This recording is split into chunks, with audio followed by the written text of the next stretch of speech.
Hello everyone. Today we talk about how to fix the app of HiTv. We will go to settings, then we click on apps. After that we search the app HiTv and we click.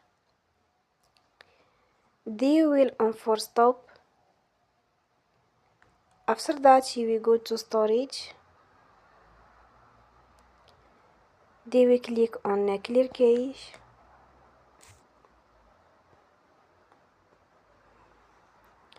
In the end, you will turn off your Wi-Fi and you will turn again. Don't forget to support us by like and subscribe. See you next time and thank you for watching.